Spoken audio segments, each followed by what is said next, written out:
Erokamano nyakoro mogi kuom kete RAMOGI TV en sa 3 mar otieno thuolo mari mayudo weche manyien mago ma onon olu kendo olos e yo makare mathoth timore pacho kaendi kod pinje maoko ndege ma piny Kenya mano mar KQ en mano bende obedo kod ng'ukni yorege mag wuoth ka ochopo e piny London. Kampuni nonego bedni opie e alap ndege ma Heathrow, kata kamano e ndege mane oloki kendo dhi opie alap ndege machielo mantiere kod chich makoni kod kocha mago wantiere kod e lak sechegi.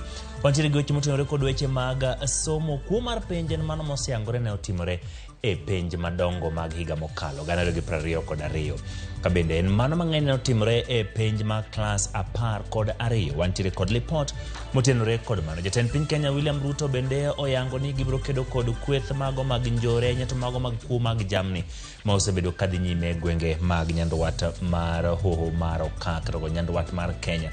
Bende kanyo jatend migawo mar arita kwe ma iye Kithure Kindiki olose weche motenore kod apisas mag obila mago bende bende chwale pinje mag Ahiti kaachiel kod mago bende otenore kod weche mag medo gi lemo magi to kod moko mathoth. Intiere kama kare magi weche ma omiyo pek. Piny owacho yango ni ji maromo 10 osemaki kitudo kod tulo masondu e kinde ma imedo rida arita kwe gwengego. We have already dispatched an assessment team to Haiti. Mano obila manigi lony moyiedhi ema oyang ni biro tere piny Haiti e kedo kod jomaundu. Komiti mar od bura mane noduoko mar penj mar higa mag 2022 wacho ni ne nitie kwe e penjgo kata doko ni ne otagi e yo makare.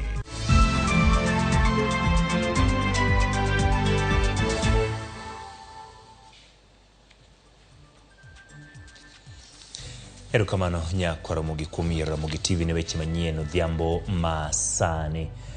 Nyinga Ochieng Emmanuel jaloko marwa en Belinda Adhiambo. Ka wachako en ndege mar Kenya Airways ma bende ne ochomo paw ndege ma Heathrow e boma ma London ne ochungi kendo lok wuodhe kitere paw ndege machielo ma Stansted odhiambo ma kawuono.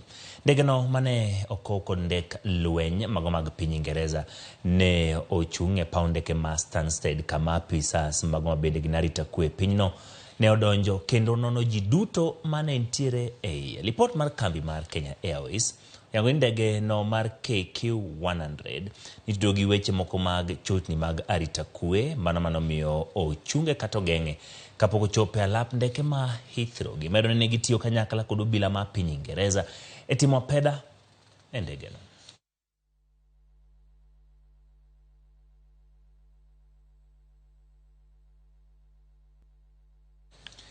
Nyakoro mogi lipot motenore kod ndege no mar Kenya Airways ma bende ne olok wuodhe wabiro bedo ka waluwo kendo wanono kendo lipot mathoth motenore kod mano bed gadier ni biro yudo weche manyien mago ma biro. Kadhi nyime ni jatend migawo mar arita kwe ngere Kithure Kindiki okone komiti mar od bura mar arita kwe kod chenro mag piny owacho ni nyaka sani obila osemako ji 10 mitudo kod monj manotim sondu. Kindiki mane duoko penjo bende lero ni gisechwalo obila mag jolweny KDF, obila marakore kod ng'anyo kod mago makedo gi kuo mag jamni e gwenge mag sondu kod aluora mage. Walter Nyambaga nigi mathoth. Ka oduoko penjo nyim kamiti mar arita kwe, jatend migawo mar arita kwe Profesa Kithure Kindiki yango ni obila osemako ji 10 ma ibichwali dok kitudo gi kod monj masondu. We lost up to 7 people in a senseless killing by criminals. Therefore, resolution of disputes must be peaceful. Jakom kamiti no Gabriel Tongoyo to kod ja od bura manyaka Chadumo Wuor othungo Kindiki kod ogai mar obila Jafet Koome kod penjo wi okenge moseketi mar rakruok kod njore mag nek e tong' ma Kisumu kod Kericho moweyo ka ji 7 osewito ngimagi. Kindiki okoni gisetero obila marakore kod kuo mag jamni kanyakla kod mago marakore kod ng'anyo to kod KDF e tong' masondu. Schools have been affected, and even if we purport that they've been reopened, there's a lot of fear given that some of these victims were innocent teachers. We have deployed anti-riot specialized forces and officers and personnel. Right now the GSU is already stationed there, and because there were issues of livestock theft and one wonders what is the connection between the boundary and somebody's cow. We have also on standby in that 2 detachments of the anti-stock theft unit. Anybody involved in other business, illegal activities, there's no compromise. Involved in illegal business, we shall take firm and decisive action. Kidiko lero ni nondo dhi nyime kendo kata mana josiasa michich godo biro chako duoko penjo. Bwana CS, it's just not important to transfer police officers because a lot of that instigation comes from us political leaders. Kindly let us know what steps are you taking to deal with us, because we are the ones who are inciting most of those border clashes. We were suspecting that perhaps some of the local leaders could have been participating in inciting the public. As soon as we are sure that we know who the suspects are, then we can be able to know whom to invite, even from the political leaders, to assist us in building. Jod Burago pogore pari wika matulo wuokie e kagilero ni dhoudi kaka Makalenjin to kod mago mag Luo seda kod era kindigi e kendo genyal monjiro wuon mak mana nigi chich ni ntiere moko kum jonjore moko maitio godo. So I don't know whether IG you have reports of what is happening on the at the community level. The Kipsigis and the Luo people have lived for a very long time. The problem I'm asking myself is, we have a security committee in that place. What did they know? The 2 counties have different opinions on where the border coordinates lie. It's not excuse for murder, arson, and other crimes that have been committed in that area. Katodo koni piny Kenya ni kod midhiro magarita kwe kamano. Kendo magi timore kinde ma piny Kenya chano chwalo bila e piny Haiti. Katodo kone jatend migao mar arita kwe Profesa Kithure Kindiki pod medo chiwo ler makende okang' ma sirikal biro kawo kapok ochwalo bila e piny Haiti mar neno ni giketo kwe. Jo Kenya pod biro rito ka jo od bura biro podho okang' makamano e kinde madoho ma pacho kaendi bende pod oketo ageng'a ne kawo okang' kata kete tim kwayo mochwal kod kuku mar arita kwe mar piny mangima. Walter Nyambaga, Ramogi TV, lere mar od bura, Nairobi. Erokamano Walter Nyambaga kuom lipodno. Kapod wantiere weche matimore Sondu, jotelo mawuok e kar od bura ma Nyakach orwako lendo ma jatend migao mar arita kwe Kithure Kindiki mar chano gero kambi mag obila mag majoni e tong' mar Kisumu kod Kericho neno ni kwe mosiko obetie. Bende gi jopiny owacho mondo med kwan obila makedo gi kuo jamni mong'ere kaka anti-stock theft unit e tong'no ni mar kuo jamni makelo tungni mosebedo. Giyango ni migepe mag piny owacho kaka duol mochung'ne riwo wi oganda NCIC bende nyaka ti matek e neno ni ogoyo buche e kind jopiny kod jotelo mowuok e sub-counties ma Soin, Sigowet kod Nyakach. En okang' mwanyalo wacho ni ber. Makmana wawacho ni kokelo camp to mondo oneni okelo bende afisas moromo makaponi wacho wuok kanyo kendo to officers go nyalo konyo mondo mi okel kwe. Gimomiyo wacho kamano waseneno king'iyo ka anti-stock theft unit officers mantie kanyo ok ng'eny, manyiso ni kaponi gimoro timore to gin giwegi gibedo overwhelmed. I'm really happy. Yesterday we had a very good news. Nwayudo puonj makare kowuok e Senate ka jatendwa ma CS nowacho ni wadhi kelo GSU camp ka mondo med siro weche mag arita kwe e gwengewa. Daher mar kwayo jo Nyakach gi jogo modak e boda ma Kericho mondo wane ber mar kwe kendo wabed jogo machiwo ranyisi makare ka watelo mbele gi wach mar kwe to jomoko luwo. Biro mar police kani dhi medo beef up security maka. Kapod wantiere weche motenore kod arita kwe, jatend migao mar arita Kithure Kindiki okoni winjruok osebedo kare e kind ogai mar obila kod commission matayo tij obila NPSC ewi kaka owilo kata medo lemo obila ma Thurka. Kanloso nyim komiti mar od bura mochung'ne weche arita kod telo, Kindiki bende yango ni mana pisas mag obila mane kod lony moyiedhi biro tere mondo mi okonye kedo kod jomaundu e piny Haiti. George Bati miwaler. Bang' ywaruok bedo e kind ogai mar obila Jafet Koome kod duol mochung'ne tij obila NPSC wi ng'at mani kod teko e wilo kendo medo obila lemo, jatend migao mar arita Kithure Kindiki yango ni giseketo weche kare kendo apisi ariyogo nyaka koro tii kanyakla. And I've made these views known to both the Commission and the Inspector General when they were squabbling in public. that whereas the Commission has the powers, receiving recommendations on promotions and transfers from the Inspector General is the right thing, and it's actually what should happen, especially when dealing with an armed agency. Koloso bangwele kod komiti mar weche magarita kod telo, Kindiki olero ni onge ng'ata mak mano gai mar obila emani kod teko mar yango obila mowinjo wil kata med lemo, kendo chwalo paro makamano ne commission mang'iyo tije mag obila manyalo yie kod parono kata wite oko. The junior ranks up to inspector, it should be the IG to make a decision, of course with the concurrence of the commission, when there is a delegated instrument, an instrument of delegation. Above the rank, from superintendent and above, the recommendation is done to the commission by the IG for approval or lack thereof by the commission. Bang' penjo wuok ka bende en gima kare jatend migao golo chik mondo mi wil obila mosetie gweng' achiel kuom higni 3. Kindiki okoni chik oyiene timo mano nikech en okang' mar jiwo arita mathurka, kendo ni ok en wach mar loko apisa achiel, to en kelo lokruok e sekta mar obila kaluwore kod dwaro mar chik. The cabinet secretary cannot direct the inspector general transfer this officer, promote officer Y. But just yesterday, we have given directives that all officers who have served for 3 years across the country must move. That is a policy decision. Ewi dwaro mar piny Kenya mondo tero obila moko e piny Haiti odhi okony rakruok kod jomaundu mamedo rocho arita e pinyno, jatend migao mar arita Kithure Kindiki olero ni mano obila mani kod lony moyiedhi ema ibiro ter mondo ket kwe e pinyno, poni od bura obiro podho tero apisago mondo mi oriwre kod obila mawuok e pinje mamoko 27 moseyango tero obila magi e piny mar Haiti. We have already dispatched an assessment team to Haiti composing of representatives of the National Police Service, the Inspector General Police is here, but also the Foreign Affairs Ministry. Already a team has visited Haiti. It has come back.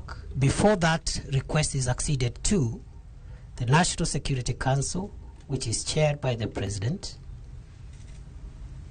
must meet, formalize the request, and transmit a request for approval to the National Assembly and Senate.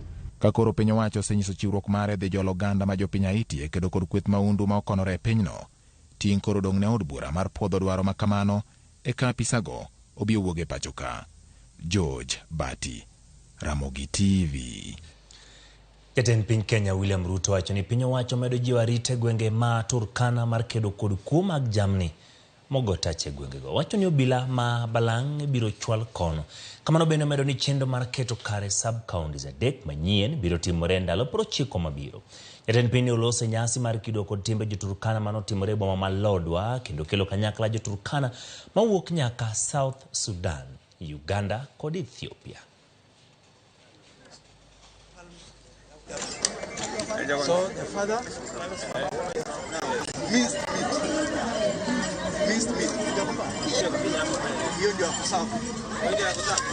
The Constitution expresses our pride in our ethnic, culture, and religious diversity, together with our determination to live together in peace and unity as one indivisible sovereign nation called Kenya.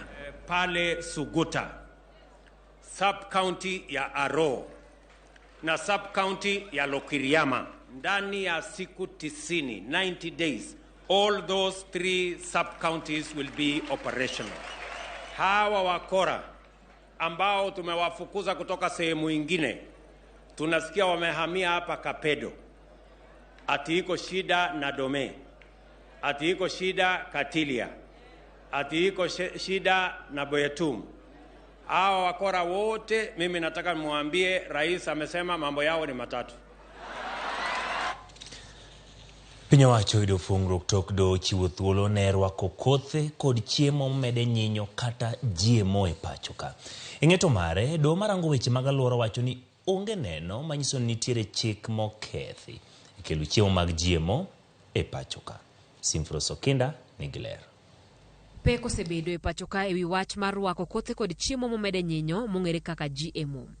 Ma en kaluwore kod dwaro mar piny owacho mar kelo kothego e pacho ka e konyo kedo kod ngaji manokwako piny Kenya. En wach ma jo Kenya mamoko norwako ka jomamoko to nokwedo wachni mano miyo chopo nyaka e doho. Odiochieng' ma kawuono doho marango weche mag alwora ogolo ng'eto machiwo thuolo ne rwako kothe mag GMO e pacho ka. E ng'eto mare, jang'ad bura Oscar Angote owacho ni onge neno moro amora manyiso ni joma nodonjnegi noketho chik moro amora matayo chenro mag chiemo mag GMO e pacho ka. Kamano bende doho kwedo wach mar ni ne ok okawo pach oganda koyango ni mano notimore e yor goyo ote no chapa e oboke moyiedhi mar piny owacho. Oscar ojiwo oganda mondo obed gi geno kuom duonde ma piny owacho keto matayo chenro makamagi kaluwore ni ok ginyal puodho gima hinyo ngima oganda. Burani notere nyim doho kod riwruok mar okinde manolo Society of Kenya mane dwaro mondo mi doho ochung piny owacho kuom kelo kothe momede nyinyo e pacho ka. Simfroz Okinda, Ramogi TV. Ka odhi weche mag penj en ni oyangore ni kuo ne omienje penj madongo mar higa mokalo ahinya to mar klas 12 kaluwore kod lipod komiti od bura mar somo, jonyuol, jopuonj, jorit penj kaachiel kod apisas mag NEC duto ne otudore kod kuo penj e yo achiel kata machielo. Judith Omondi ni kod ler. Wuoth mar komiti mar somo e od bura ne ochakore juma achiel bang' duoko mag penj madongo mane ogolie chak higani. Ne gichako timo nonro ewi weche bura ma otenore gi mane liekore ni penj ma higa ma okalo ne ok otimi e yor ayanga. Kaluwore kod lipod komiti no, jonyuol, jopuonj, jorit penj kaachiel kod apisas mag NEC duto ne otudore kod kuo penj e yo achiel kata moro. Maling'ling' mane giyudo ne yango ni penj ne olidh chon e yor simbe kendo yepo ma omondo ne otimore mag penj ka jopuonjre moko bende ne oyud kod andika mane gitiyogo e timo penj. Kaluwore kod lipode mag obila mag kwach kich ma komiti no ne oyudo, maromo bura 68 ne ochwalnegi ka 44 to pod itimo negi nonro, 17 to rito ng'eto e nyim doho, 5 e bura achiel pok omaki ka buche 6 to osetieki. Moko kuom gik mane oyud ni nyayo kuo mag penj oriwo medo jopuonj lemo kaluwore gi kaka gitimo, lombo janyuol gi chulo omenda mondo nyithindgi okal, tudruok kod jorit penj, mbui, rido chike ne ji madwaro chwalo lipode kuo penj e kind mamoko. Komiti ni ogolo paro makoloki to nyalo duoko piny kuo mag penj e pacho ka. Mokwongo en ni mondo rid kum ma ichiwo ne achije madhi ataro kod chike mag penj, chuogo duol Kenya National Assessment Council manigi lony tayo penj, mondo mi TSC omany yore mamoko mag medo jopuonj lemo, medo omenda ma ichwalo ne NEC, ka bende gikoni NEC owinjo ket penj madongo e kinde ma opogore opogore e pacho ka. Higani, penj madongo chakore giko dwe ni, kendo piny Kenya dhi bedo kod penj 3 madongo, kama oriwo KPSEA, KCPE kaachiel kod KCSE. Judith Omondi, Ramogi TV. Erokamano Judith Omondi kuom lipot machal kamano gi lipot ma Judith Omondi okawo godo yueyo wa mokwongo. Kata kamano ti jogo manena achiel kachiel kokalo YouTube page mar Ramogi TV. Erokamano Jashon Olith Jaganga. Ano Ramogi ka ntiere koguta muro ni serikal okonyo wach lweny masondu mondo rum kabisa. Erokamano William Oriema in wuode Nyaramba winjo Ramogi yo makare. Anto GMO to okabitiyo go. Erokamano William Oriema. Okuku Benard ni Ramogi TV maler ka intiere kaka Mega Ingo. Erokamano kuom keto Ramogi TV. Clinton Makongi neno waka intiere Voice Steven Ochieng. Ramogi ler ka Nairobi Riverside ka. Erokamano kuom keto Ramogi TV. David Oyando neno yo makare ka intiere boma ma Homa Bay. Dennis Mochama Ramogi ler. Crispin Wasonga iwacho ni Chris mar Mikei iwinja makar ken nena yo mowinjore. Erokamano Oyo Junior ineno weche manyien ka intiere Damaravin gi Min Kelly in wuod nyamito mar Semeko weko pinge. Erokamano Oyo Junior. Kevin Ruto an Pastor Ruto Kevin mar Orembe Roho Maler Church Yugis Kotie neno weche manyien maler Kenya tek kodwa wada walam Nyasaye kende amin. Erokamano Kevin Ruto kod Isaac Abudho Jahom kani Bondo iwacho ni Bondo Uhendo uneno makare. Kamano kuom keto Ramogi TV. Mago jogo manena achiel kachiel kokalo e Facebook page mar Ramogi TV kaachiel kod Philip Ochieng, Stula Joni gi Tony Odhiambo ka intiere Kisumu. Ramogi ler kik idhi mabor nyakwaro mga joang pod wantiere kod mathoth.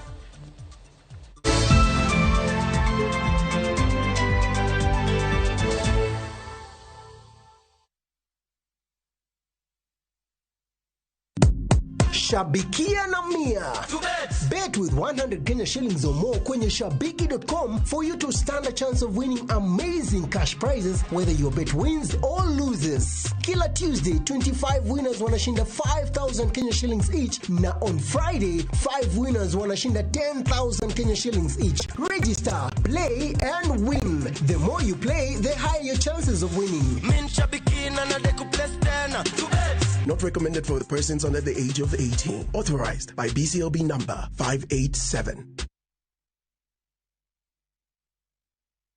Ageno ni ano kawiro makeup mang'eny ahinya. Angadio ni nitiere nyako kae momori ahinya. Introducing Kundali Bhagia in Luo. This is a story of two sisters who lost their father, and in their quest to find their mother in another town, they find love. Enjoy this romantic drama of Kundali Bhagia in Luo on viewsasa.com. Mano ber ahinya. Era mit, era odake kindwa.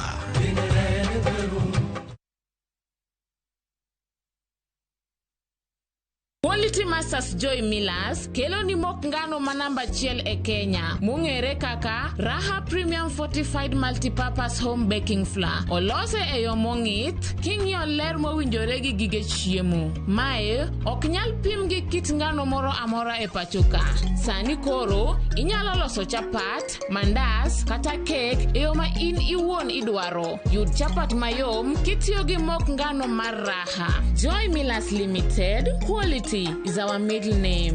Name mathoth, you are told a number mar 0723730539 kata 0733851201.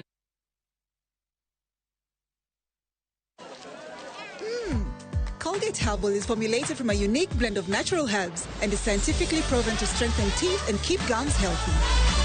Try Colgate Herbal, scientifically proven for strong teeth and healthy gums.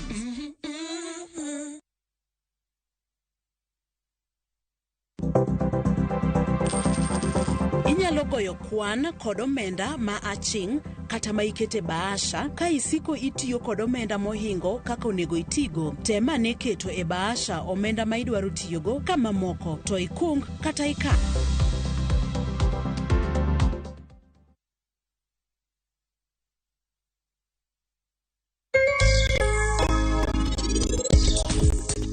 Okwanyal dhi gi nyako ni nyasi mar baba wani ok nyal timre.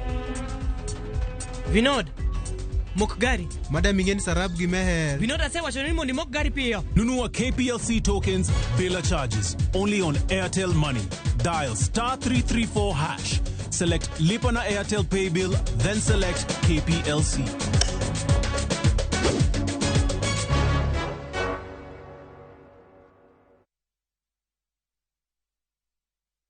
New Stay Soft Adric Concentrate. 1. It is 4 times more concentrated. 2. It is packed with 4 times more fragrance. 3. 1 bottle gives you 40 washes. New Stay Soft Adric Concentrate. Also available in convenient sachets.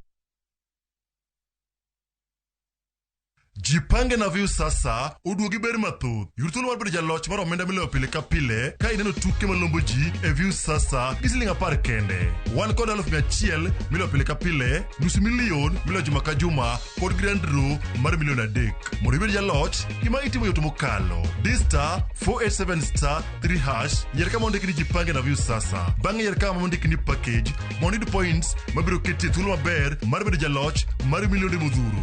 Jipange ushinde na view sasa. Jipange na view sasa biro na ywa tol kokal namba mar 07096670000. Weche kod chike mantie nyaka to luw.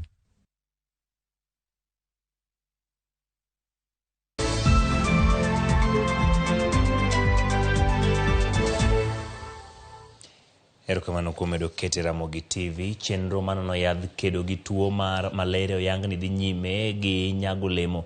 Kakoro thieth mar tuono biro bedo mayot bang' jolony yango yor thieth machielo mar sindan ma biro konyo e thiedho tuo ma jotuo ma ohewore. Kalure gi jolony, yath manyien minono kelo yot e thieth kendo duoko chien kwand jogo miyudo gi midhusi ma malaria. Kata kamano oganda imedo jiwo ninde bwo net ma bende en achiel kuom yore mag geng'o landruok mar tuo mar malaria. Landruok mar malaria e alwora ma Nam Lolwe yang ni pod ni malo kipimo gi kuonde mamoko ka joma yudo tuo ni e alwora ma Nam Lolwe gin kwan atamalo 19 ka kuonde mamoko to en kwan atamalo 6.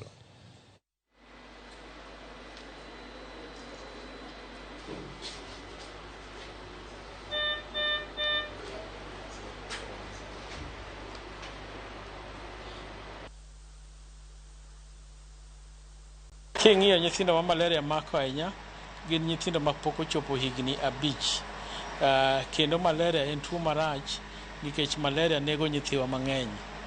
To wasebedo kwatimo research mar malaria kendo gik mang'eny mosetimre mabeyo. Achiel kuom gik mabeyo mosetimre en ni sani wan gi chanjo mar malaria ma kimiyo nyithindo 100 to nyithindo 55 chanjo ni konyo maber kendo ok yot mondo giyud malaria kendo kata ka giyudo malaria to ken malaria mahinyo gi matek. To wan gi geno ni ka yadhi ni biro tiyo maber to gi gik masekwano geko apani wanyalo duoko tuo mar malaria chien kendo wanyalo konyo nyithiwa maber kabisa. Ka pod nitiere weche motenore kod tuo ka achiel kod thieth, piny Kenya otieko winjruok mane giketo kod piny Cuba ndiko lakteche gi e pacho ka. Jatend migawo mar thieth Susan Akumicha okoni giseikore mar tiyo kod lakteche ma pacho ka ndima okoni oromo kendo gichan dhi nyime kod ndiko lakteche mag piny Cuba mane ochako tiyo e pacho ka higa mar 2018 e chenro mar siro Universal Health Coverage. Paro matieko ragni biro ndalo machuok bang' riwruok mar lakteche KMPDU bago ng'anyo mar sundo piny owacho mondo ong'ad oragno.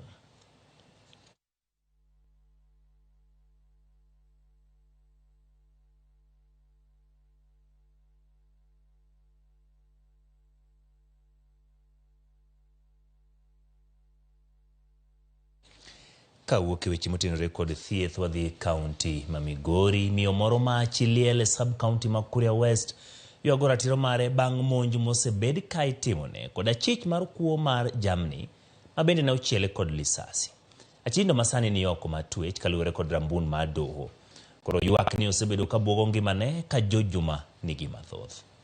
Higni 2 serumo ka Beatrice Gati manyo ratiro ka okalo kuom doho bang' achich moro ma itudo kod kuo mag jamni e gwego ma Kuria ne ochwoye kod pala e kinde mane yude kane otemo kwalo jambe e kul. Geno ma yudo ratiro pod onge bang' ka achich ni mane owe thuolo kod doho kod rambun bende ringo molal ka nyaka sani kes pod ochung' e doho. Nikapelekwa hospitali Matachardi, nikaenda nikakaa huko mwezi mzima. Sasa kurudi nikapata wamepewa yule pondi ametoka kabla sijatoka hospitali. These guys were actually apprehended. They were brought before the court, Kihanja Law Courts, in the criminal case number 817 of 2022. The intruder was bailed out on surety terms. Then from there, actually disappeared. Never. The probability of this case coming to conclusion is actually wanting. Gati pododa kod luoro ekit ngimane nikech buok moyudo kawuok kuma chich. Naomba mnisaidie, sina njia ya kusaidika. Sina bwana. Niko na watoto shuleni. Jumbe ariyo mokalo Gati ne ogo kod Lisa Sedalane e seche mag otieno kod jogo mochichgo nene oor kod achijni ma kesne nie doho. Owacho ne jogo mane omandre kod Lisa si kendo ne orwako lepo bila ne odhi e dalane seche mag otieno kendo ne okone ne mondo koro gidhi ndik dhoge ka obila. Kata kamano kinde mane giwuotho ema jogo ne omonje kendo ne ogoye kod Lisa si kane chione buok ka otunde kod kesno manie doho. Tukastukia watu wakipisa mlango wakisema fungu hapa. Nikawauliza ni nani? Sisi ni maaskari wa Maeta. Tumetumwa na askari wa Maeta tukuje kukufuata. Yule mwenye alikudunga visu amepatikana silali. Sasa kwa ukweli kusikia hivyo nikaona mbona ni ukweli. Teremka tukafika kwa lami. Wakaniambia unajua mimi sisi sio kesi tunaenda kuandikiza, ni wewe tumekuja tuwe. Okil mare Josephat Nyakaba Juma achiel mokalo ne ochwalo kes e doho ma Kiancha ka odwaro mondo koro obila koro chweri kwe ne Beatrice Gati. I did seek the orders of the courts for security of my clients within this premise and also their back at home. George Juma, Ramogi TV, Migori. Kawuok e kaunti ma Migori wang'ado tong' wadonjo e kaunti mano ma Homa Bay. Jolupo matiyo gi nam lolo e kaunti no dwa ni keti chike matayo chenro mag lupo bed machale pinje mantiere Afrika ma ugwe kaka achiel kuom yore mag tieko wach sand ma jolupo go yudo kowuok e pinje mag libamba. Jolupo ma Suba osebedi ka imako gi obila mawuok e piny Uganda e kinde mag dhi nyime gi chenro mag lupo gi kendo giketho mar kalo kiewo kod dhi ataro mag chike lupo ma Uganda.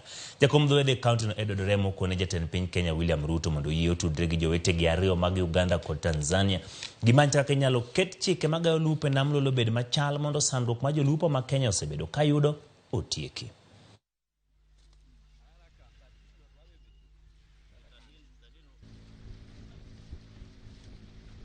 E Kenya koni watemo kabisa ni mondo jolupo wa odhi nam kod solar lamp nikech wayudo ni taya machon manigo gi mafuta cha achiel okelo masira, namba 2 bende weche mag environment oko ber ahinya, to namba 3 bende en very expensive kaluwore gi garambo mar tich. To iyudo ka Uganda to wacho ni solar lamp no ok gidware nam atol. Onego giketi mise mar keto chike duto mondo bed machalre mondo chike matuomore kaka masepimo mar taya. Ka wadhi nyime tok wuok e gwenge mago mag Homa Bay weche mag lupo wadhi weche matimore pinje ma oko. Riwruok mar pinje piny mangima UN okwayo mondo mi weche nro ma ochuno koting'o thieth ochop ne oganda e gweng' ma Gaza matulo e kind Israel gi Palestina ogoye tach. Magi timore kinde ma pinje ariyogo medo timo monj ma osekelo lal mag ngima kod kethruok mag mwandu mathoth e pinjego. Andrew Ndego nigi ler. Riwruok mar pinje piny mangima UN oyango chung' margi motegno e kwedo wach tulo matimore kind piny Israel gi Palestine. Antonio Guterres, jagoro mongirore mar UN, dwaro mondo we thuolo oganda Israel ma ogeng'negi e gwenge mag Gaza kendo nyiso chung' margi ma otegno e rakore gi lwasi mar tulo makama. I call for the immediate release of all Israeli hostages held in Gaza. Civilians must be protected at all times. International humanitarian law must be respected and upheld. About 220,000 Palestinians are now sheltered in 92 UNRWA facilities across Gaza. UN premises and all hospitals, schools and clinics must never be targeted. UN staff are working around the clock to support the people of Gaza, and I deeply regret that some of my colleagues have already paid the ultimate price. Kata obedo ni jatend migao mar weche teko stima mar piny Israel, jago moyangi nying mar Israel Katz, yango ni pod gidhi ng'ado sitima, pigi maote gwenge mag Gaza, matulo goye tach nyaka chop kweth mar Hamas we thuolo oganda Israel magindhiyo. Riwruok pinje to dwaro mondo mi ochiw chenro ne oganda e gwengego ma ok otuon gi gik ma ochuno kaka pigi stima. Crucial life-saving supplies, including fuel, food and water, must be allowed into Gaza. We need rapid and unimpeded humanitarian access now. I want to thank Egypt for its constructive engagement to facilitate humanitarian access through the Rafah crossing and to make the Al Arish airport available for critical assistance. There is no time to lose. Every moment counts. E kinde ma pinje ma opogore medo wuok oko mar kwedo weche mag tulo e kind piny Israel gi Palestine, Prime Minister mar piny Israel Benjamin Netanyahu ogolo puoch gi pak ne jatend piny America Joe Biden kuom nyiso chung' mare ma otegno e kwedo wach tulo no. Joe, I want to thank you for your continued and unequivocal support and the work of your entire administration to support us. The Israeli people were deeply moved by the emotion that Admiral Kirby showed in his interview yesterday. It was deeply moving. And it represented the depth of commitment that you have, your administration have, and the American people across the board have for Israel.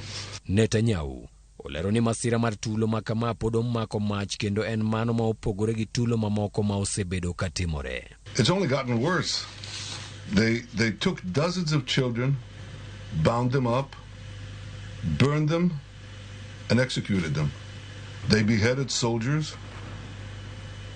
They mowed down these youngsters who came to a nature festival and just, like put 5 jeeps around a depression in the soil, and like Babi Yar, they mowed them down, making sure that they killed everybody. We've never seen such savagery in the history of the state, and they're even worse than ISIS. Jatend piny Amerika Joe Biden bang' loso gi Netanyahu okwedo wach tulo no kendo singo mar biro chung' ma otegno eneno ni tulo ni ochopo giko mapiyo kaka nyalore. And this moment we have to be crystal clear. There is no justification for terrorism, no excuse, and the type of terrorism that was exhibited here is just beyond the pale. As I said yesterday, my commitment to Israel's security and the safety of the Jewish people is unshakable. The United States has Israel's back, and we're going to be working on this all through today and beyond. Nyaka gisani, lipot ma opedhi yango ni maromo oganda Palestina 1,203 osewito ngimagi e kinde mamamoko maromo 5,763 osedo hinyruoge ma opogore. Maromo oganda Israel 1,300 bende osewito ngimagi e kinde mar riwruok mar kanyakla pinje yango ni maromo oganda 330 oseringo miechegi. Andrew Ondego, Ramogi TV.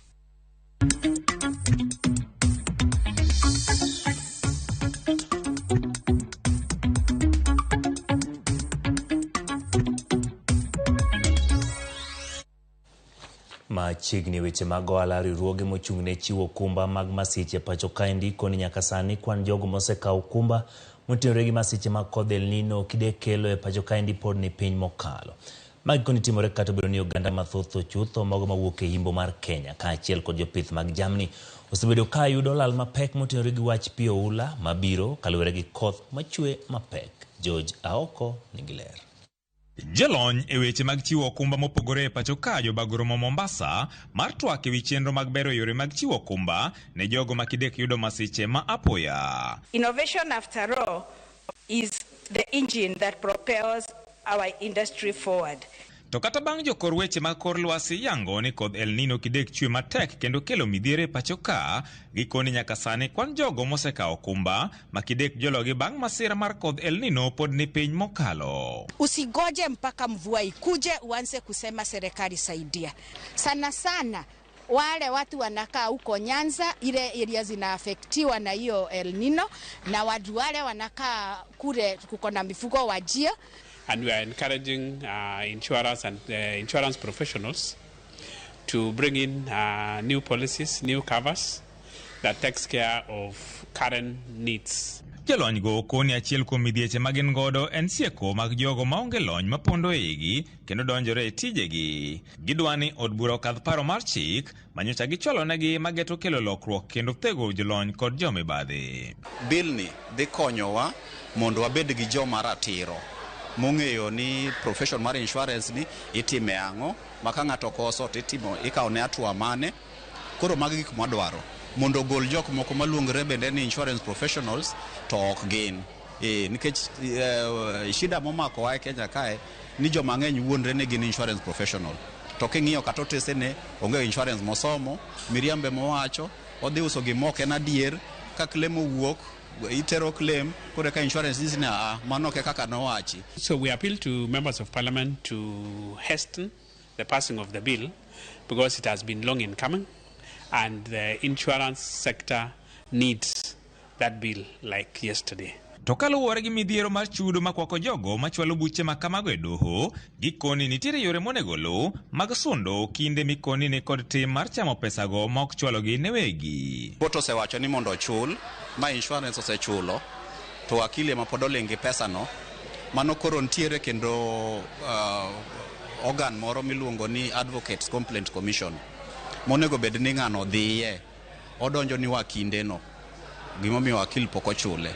Koro Advocates Complaint Commission mondo ging'e adier mar wachno ka bose chula adier, gitudrega gi insurance company. Gipenjo ni be ong'e kesi lani, be nuse chudo. Advocates Complaint Commission bo luongo wakilino to bo penje ang'o miyo pok ichulo ng'atni. Ma timore sechegi ma bende moko kuom jomibadhi koni uso okumba mag masiche ma apaya mabandia ne weg gache. What we have had a challenge is people selling fake motor stickers generally.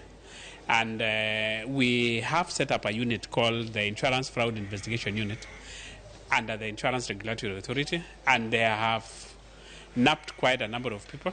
To get the gift to him. Kambe mopogore machiwo kumba koro ywak ne od bura mondo miyo kadh mapiyo chik mabiro miyo gigolo oko jomibadhi masani opondegi. George Aoko, Ramogi TV, Mombasa. Owuok Mombasa wabiro Siaya. Jodak maramule kar bod bura ma Gemo Gayo dagi dari lo mano yangi kendo pim ni nitie gi mwandu mag mula e gwenge maramula mabino yang kaka kaminyalo kunye mula mathoth katwak osebede kin jodak mar chiwo thuolo ne chenro mar kunyo mula kod kambi moro mar piny Ingereza miluongo ni Shanta Gold Mining mano magidagi kendo umo ne igi piny. Jodak wacho ni gisetiyo kod kembe mathoth e kinde machien to onge moro amora mosedwaro mondo gidar e lopegi.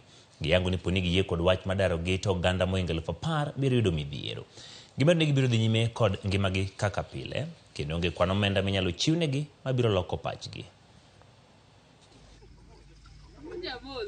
Wasetiyo gi joma ng'eny ka chamo goldi ka.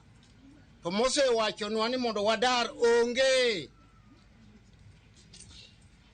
Nikech gimomiyo koro kochakre sani misungu manyo biro kar kani.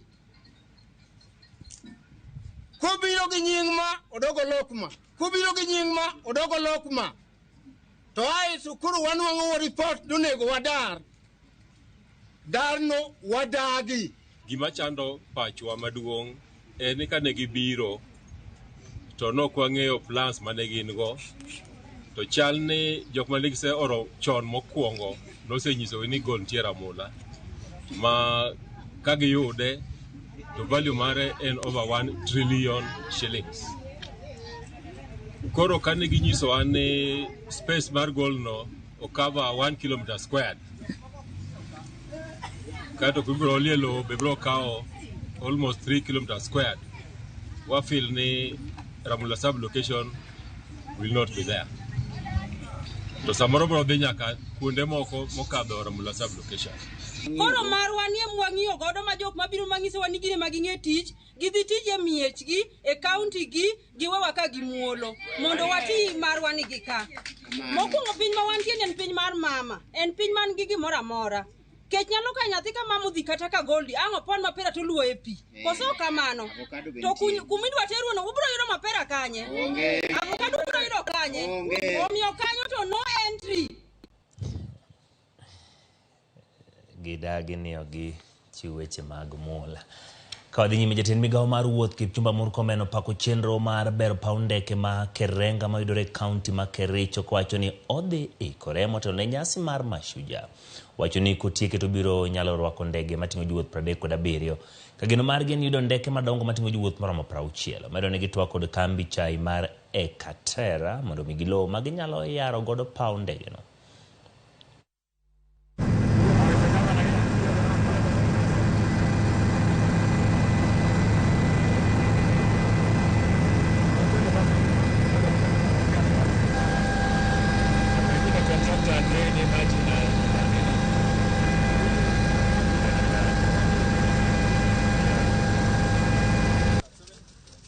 What you've seen has been done by the team here to the gravel standard is 1.2 kilometers.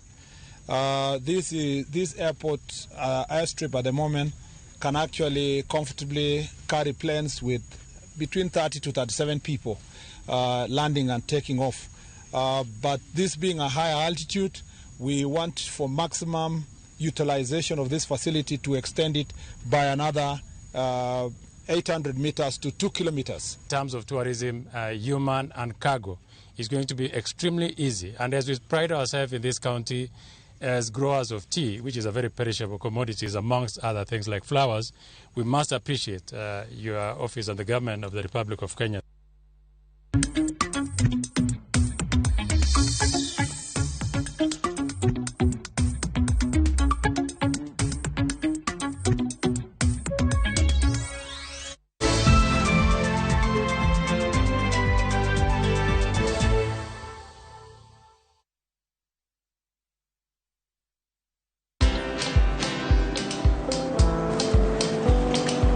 Oh, niaje? Ni kama unashangaa kwa nini naangalia simu with so much focus, eh? Usishangae sana. Nimekuwa ndani ya story kabisa. Ni kama ile hali ya juzi. Ni kama nilikuwa hapo. Iki happen. And when this new market was being opened, ni kama nilikuwa hapo tu. Hata vile local tourists for a special rate at the coast, I was there. And when this new road was being commissioned, I was right there. Na hata wewe, unaweza kuwa ndani ya story, wherever you are. Just download Citizen Digital. Stay informed on all the news and events as they happen across the country, the continent, and the world at large. Download Citizen Digital, Kenya's #1 news app.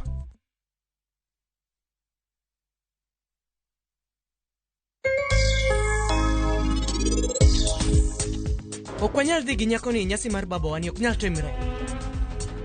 Vinod, mok gari. Madam ingen sarab gi meher. Vinod asewacho ni mondo mok gari piyo. Nunua KPLC tokens bila charges only on Airtel Money. Dial *334#. Select Lipa na Airtel Pay Bill, then select KPLC.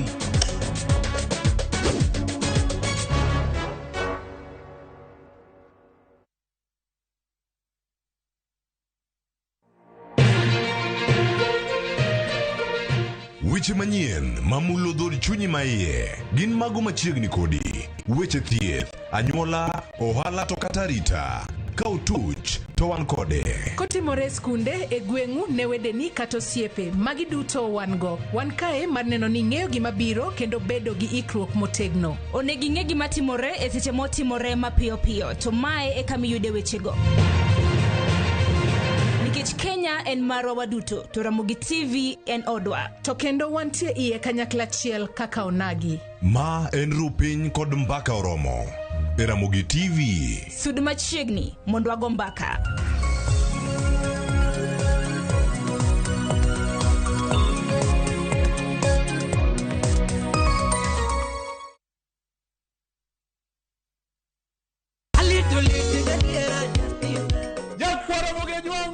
Chiegni e show mamit maraktari ma iluongo ni Ramogi Night wakelo go ticha beach katicha beach seche machal kama.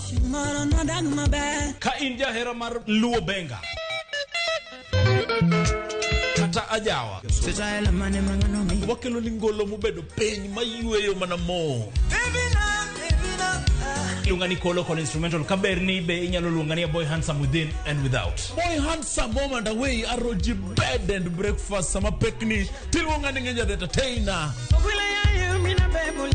Kaka pile nya Ramogi wacho ni kete manaka. Ramogi Night, ticha beach katicha beach, sangweno tieno.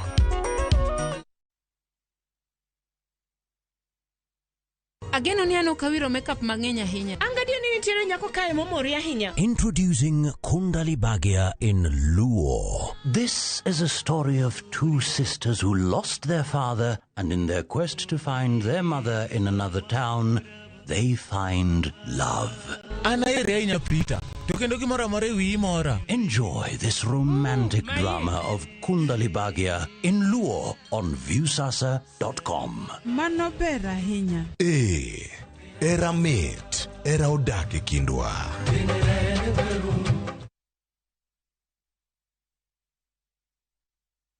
Masaya Akiba ni sasa. Save using your Equity mobile app or Equity online. Save for your short-term goals or long-term goals. Be it school fees or to start a biashara, to buy a house or a car, save for a plot or equipment, or even a wedding or a vacation. Save using your Equity mobile app or Equity online and start your journey to realize your goals. Kusave ni rahisi na Equity. Karibu member.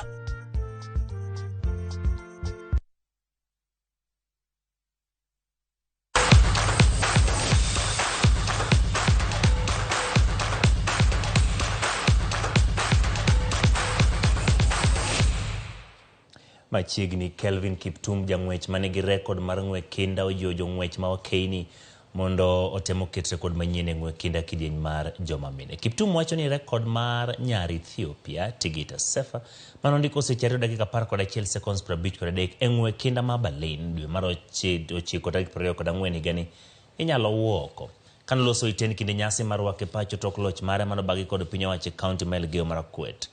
Okwayo kendo jojo ng'wech ma okeini mondo otem matek oket maino mar miyo jo Kenya duong' e ng'wego kod rekod manyien. Ker mar riwruok matayo ng'weche pacho kae Jackson Tuwei omedo jojo ng'wech mondo tii kanyakla e kinde piem. Yangu ni kumpongeza Kevin huyo umo kama yes akonandi hilo ni kaka wekora county de Elgeyo Marakwet. For ladies, they need to work hard, train hard. Na wache kukaa nyuma. They should be in front running. Yeah. Let us work together. Let us make sure that they do well, and they can only do well when they love each other. So I want to ask Kelvin Kiptum here that let us love each other, love the other athletes, and they will love you. Because when we love each other, then definitely there will be very good results. The president had promised us that Kamarin Stadium will be finished, but we will be going back. Now that our brother has put us on the map, we will be going back to the president to request him to actually expedite the process of completion of Kamarin so that we can have enough training facilities. Jagol mar Gor Mahia Gad Matthews oduoge tim mar Gor kendo chakora kotok bero manotimne kaluwore kod hinyruok manengo. Gad ne otimne bero dwe mar 8 kendo osebedo ka ochango ka gikone oduoge kweth jotugo mar Gor Mahia ka kocha mar Gor Jonathan McKinstry. Kata kamano wacho ni Gad nyaka tim matek kendo nyiso ni oromo gi dok e kind chumbe ne Gor Mahia. Gor osenyiso kitugo makare chak season ni ka gin gi points 12 kuom tuke 6 mosetugi kendo gi namba 2 e mesa mar lig ma pacho ka.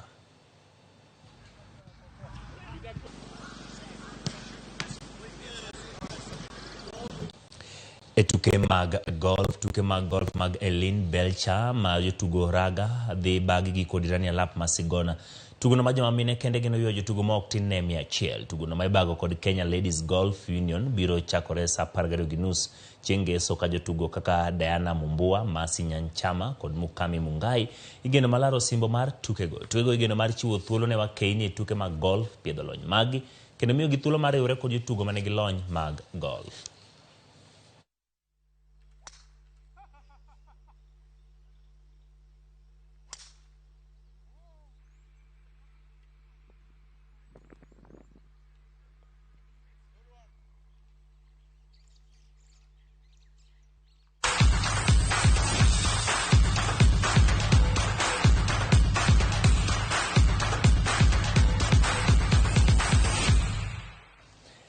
Nyakora mogiro kamano kuom bedo koda chakruok nyaka giko e chenro mar Oimore maga mesa makaweche manyien odiochieng' ma kawuono ne obedo gi thuolo mar loso kendo ikoni e yo makare kendo kelo nigi mondo ming'e mago matimore e pacho kaendi to kod pinje ma oko ne jogo duto moloso koda e Facebook, YouTube kaachiel kod Twitter. Kamano kuom oro ote mari kod bedo koda chakruok bende nyaka e giko. Nyinga Ochieng' Emmanuel Jaloko marwa ne en Belinda Adhiambo. Ubedi gi otieno mokwe.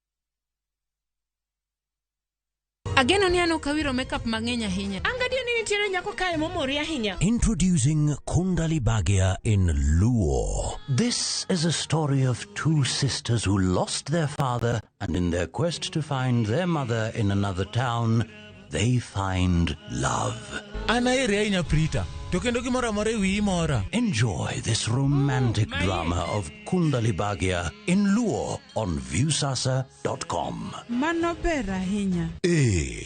Era mit, era odak e kindwa.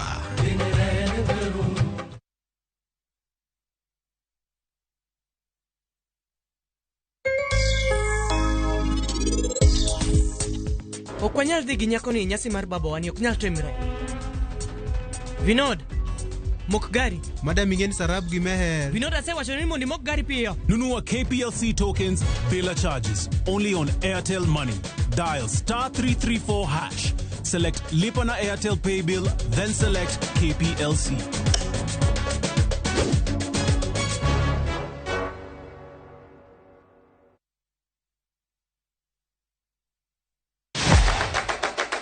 Chenro mami thuolo mokwongo mar neno kendo winjo gik motimore e paw tuke. Anyisi ni mpira yeteka eri mokalo e paw tuke. Kochakore gi weche mamulo chuny nyaka mago mamulo pach ji.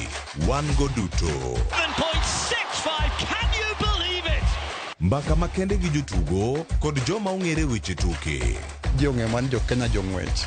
But ino ka jomoko nobiro kod tuke moko ma ken popular ahinya to ne gibiro gi perform maber kaka yiego. Nonro matut kod weche manyien mag tuke mowuok e piny mangima. Football is not only physical, mentally teacher benity. It calls for more character than just being a legend. Paw tuke kama tuke osiko ngeso ka ngeso saboro diochieng'.